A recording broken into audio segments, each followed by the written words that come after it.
bienvenue dans ce nouveau master vlog où globalement je pense que ça se voit à ma tête qu'on n'est pas sur une forme et une motivation optimale. Et comme d'habitude quand je ne suis pas motivée etc, ça se retranscrit dans ma chambre qui est actuellement, là tu ne le vois pas encore, attends. Parce que juste un petit sneak peek qui est en bordel. Alors mon bureau il y a eu pire, mais il y a d'autres choses au sol que tu ne vois pas. Il y a quand même un reste de coupe de champagne sur ma table, genre pourquoi? Bref, que je n'ai pas fini donc. Yes, donc globalement ma chambre est actuellement un champ de bataille et c'est pas très pratique quand tu veux te motiver à sortir de ton lit et à travailler, surtout que j'ai l'impression d'avoir accumulé pas mal de retard sur mon mémoire parce que en fait forcément je le compare à celui de l'année dernière et comme j'ai changé de sujet et tout entre temps blablabla, j'ai vraiment l'impression d'être à la ramasse de la ramasse, mais du coup ça me motive pas à travailler et je sais en plus vers quelle piste je peux aller et vers quoi travailler et tout, mais je suis juste pas motivée, surtout que bah là on est en vacances et je devrais travailler. Moi j'ai profité des fêtes de fin d'année, tout ça, je devrais travailler mais voilà, ça se fait pas trop. Sinon j'ai quand même trouvé la motivation à envoyer des CV, des lettres de motive à des musées pour trouver un taf cet été en priant que quelqu'un m'accepte.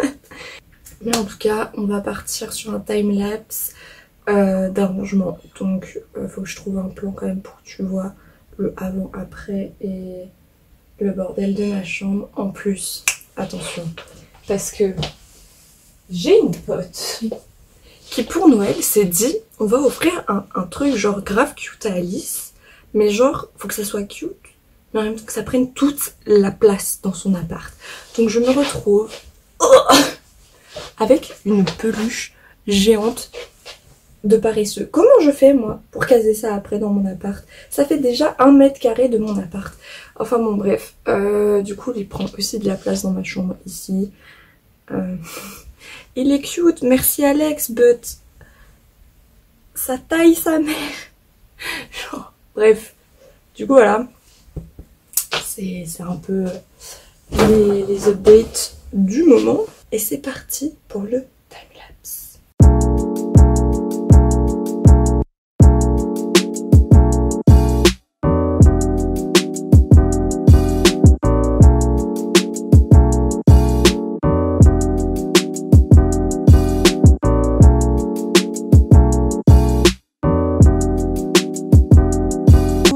On se retrouve pour un facecam. En vrai je sais pas trop comment je vais monter mon master vlog, but comme tu peux le constater, petit changement de décor par rapport au dernier master vlog.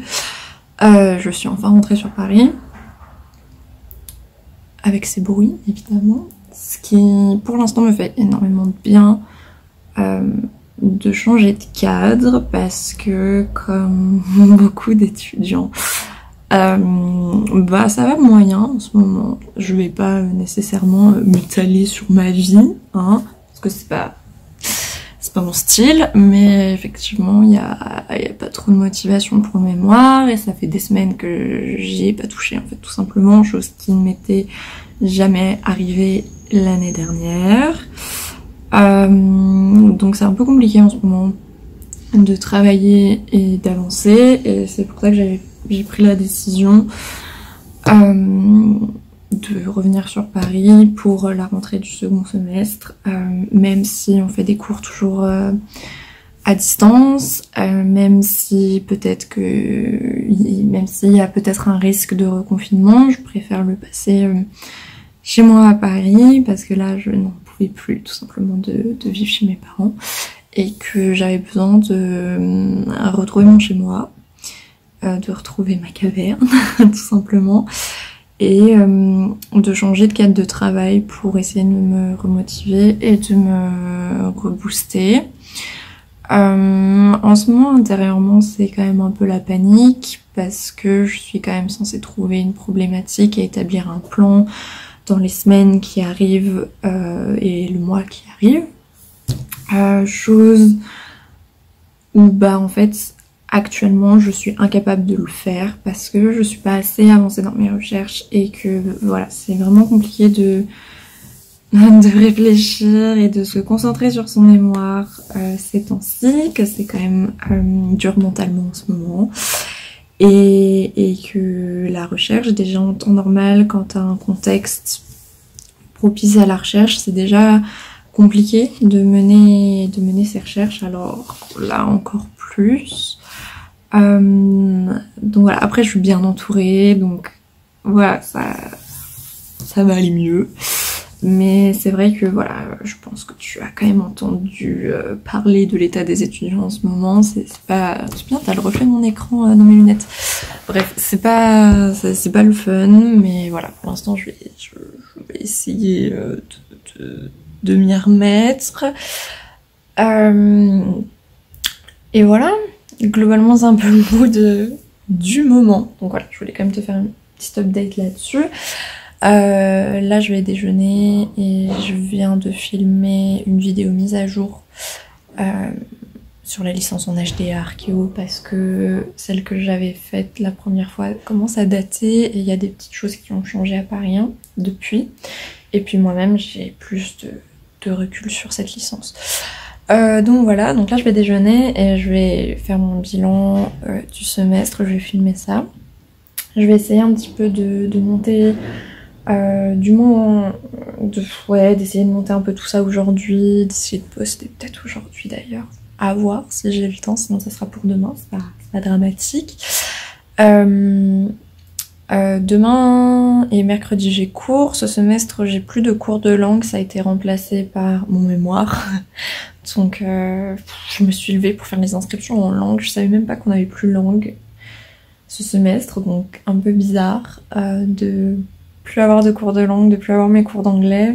Moi j'aime bien avoir mes cours d'anglais, donc je sais que je peux les faire en bonus et tout, mes flemmes, surtout avec des TT surchargés, et ça me permettra au moins d'avancer et de rattraper un peu le retard que j'ai accumulé sur mon mémoire. Donc voilà, c'est un peu le mood du moment. Et c'est vraiment pas facile en ce moment, mais je sais que c'est un peu la galère avec tout le monde vu que... Non, la galère pour tout le monde, vu que j'avais demandé voilà, sur Instagram comment ça s'était passé votre premier semestre et tous les petits témoignages que j'ai pu avoir, c'est... Enfin, on est tous dans le même mood, genre vraiment c'était les mêmes mots qui sont revenus, angoisse, perte de motivation, ce genre de choses.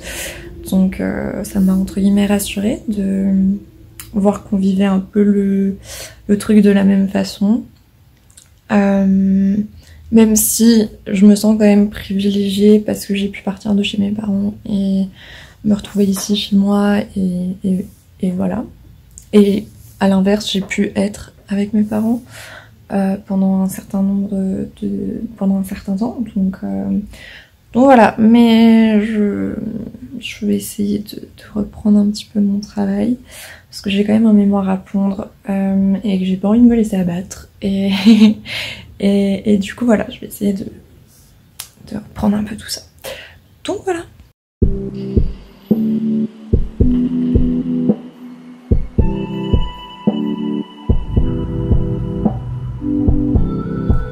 Yo, on se retrouve en direct live.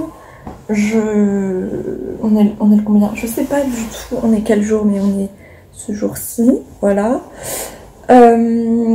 Et je vais enfin un petit peu me bouger le huc par rapport à mon mémoire et aller voir une statue qui se trouve obviously dehors dans la ville, dans Paris, parce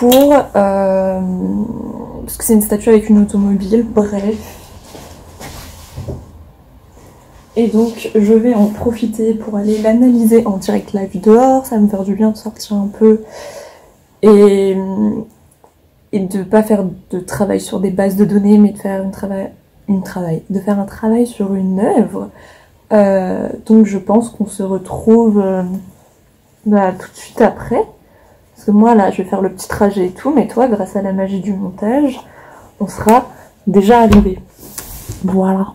Et donc, comme je suis quelque peu stupide, quand j'étais devant la statue en train de prendre des notes, j'ai totalement oublié de te filmer la statue. Je suis désolée. Mais je me suis dit que ça serait quand même intéressant de t'en parler. Attends. Voilà. Pour voir peut-être si toi tu as un autre regard dessus qui pourrait m'aider ou pas. Je sais pas si t'as envie de partager ce que t'en penses par rapport à ce que là je vais dire. Et je me suis dit que ce serait intéressant aussi pour te montrer un peu les process par lesquels tu passes quand tu fais de la recherche. Et potentiellement ça me permet de garder une trace de ma réflexion en vidéo. Comme ça, s'il y a un moment j'ai oublié ou que j'avais dit un truc peut-être intéressant ou que j'avais utilisé des mots juste I don't know, bref, j'aurai une trace. Et puis voilà. Donc ce qu'on va faire, c'est que je vais te mettre les images avec mes petites photos, qui sont pas d'une qualité incroyable ma foi, elles sont surtout documentaires plus qu'artistiques, but je vais te parler de cette sculpture de Léon Serpollet. Là, ce que je vais te faire, c'est uniquement genre de la description plastique, donc c'est-à-dire juste décrire l'œuvre et pas l'analyser, parce que j'ai pas assez d'éléments encore pour pouvoir le faire, et parce que, encore une fois, j'ai oublié ce que Monsieur Serpollet a inventé pour l'automobile. Je sais qu'il a innové un truc, il a inventé quelque chose pour améliorer l'automobile, mais quoi, je ne m'en souviens plus. Mais après mon monologue, là, j'irai faire des recherches là-dessus. Donc, attends, je me mets en état. Donc du coup, cette sculpture, elle se trouve sur un mini rond-point dans le 17e arrondissement de Paris, voilà. Et elle est quand même assez haute et assez grande, ce qui fait que quand tu es devant, tu t'es un peu submergé par la statue qui vraiment te prend de haut. Du coup, ça a été un petit peu compliqué pour voir vite fait certains détails qui m'intéressaient, parce que je fais pas 3 mètres, hein, comme la sculpture. Enfin, je sais pas combien elle fait d'ailleurs au niveau de taille. Je suis quand même grande, mais bon. Certains détails, c'était un petit peu compliqué. Mais du coup, quand tu arrives sur ce fameux rond-point et que tu arrives face à cette sculpture, tu tombes sur ça. Et comme tu peux le voir, quand tu arrives vraiment de face, c'est pas très clair au niveau de la lecture. Tu vois du caillou, quoi. Et c'est pas très clair au niveau de la lecture, et tu vois même pas forcément la présence de l'automobile. Peut-être un tout petit peu avec la roue à l'avant, mais ça a vraiment rien d'évident. Et puis en plus, le visage du personnage principal est pas hyper bien visible. On va commencer par quel côté? Le droit ou le gauche? On va commencer par l'autre côté, avec le groupe de personnages. Est-ce que je l'ai? Oui! Voilà, donc là, pareil, comme c'est très latéral, tu vois pas non plus hyper bien les détails. Mais en gros, sur le petit groupe de personnages, tu en as 3. Tu as un homme, une femme et une enfant. Donc c'est peut-être une famille, tu vois, qui acclame Monsieur Serpollet. Tu vois sa tête qui dépasse de l'automobile. Je mets vraiment des guillemets là-dessus parce qu'on va revenir sur l'objet, mais bref. Et on a le père qui tient la main, enfin qui chope la main de Monsieur Serpollet. Voilà, ils se tiennent la main, fort sympathique. Enfin, il lui serre la main, quoi, en mode bravo, bravo, c'est fantastique.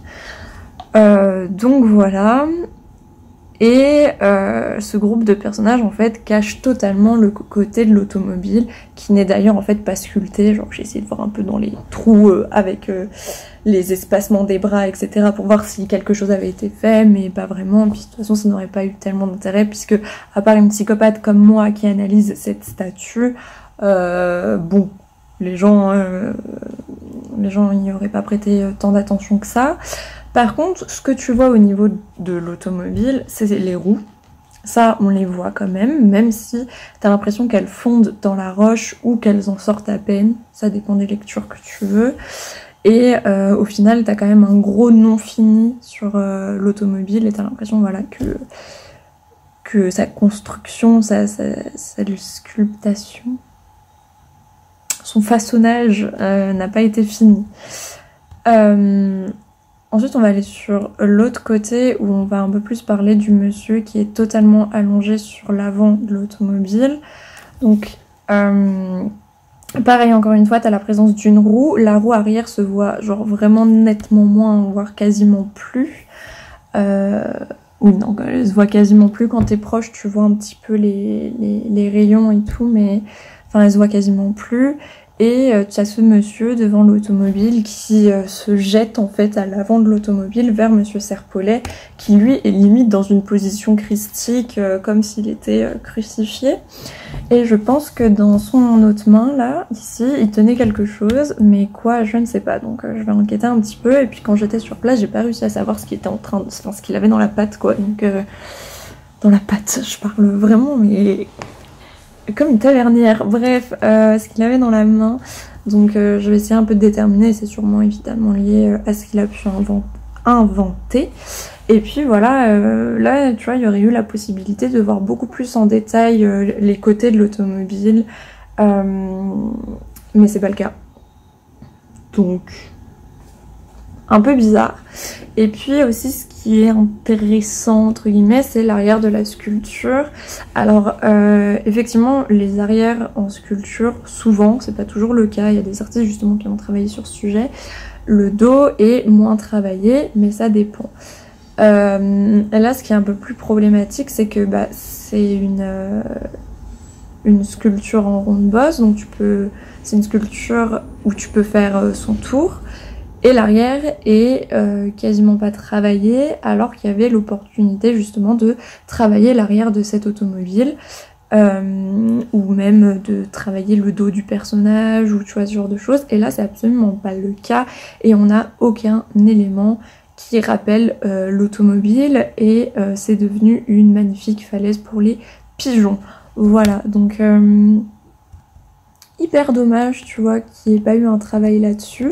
Bon, là, c'est mon jugement un peu, mais c'est intéressant, justement, qu'il n'y ait pas eu de travail aussi poussé sur l'automobile.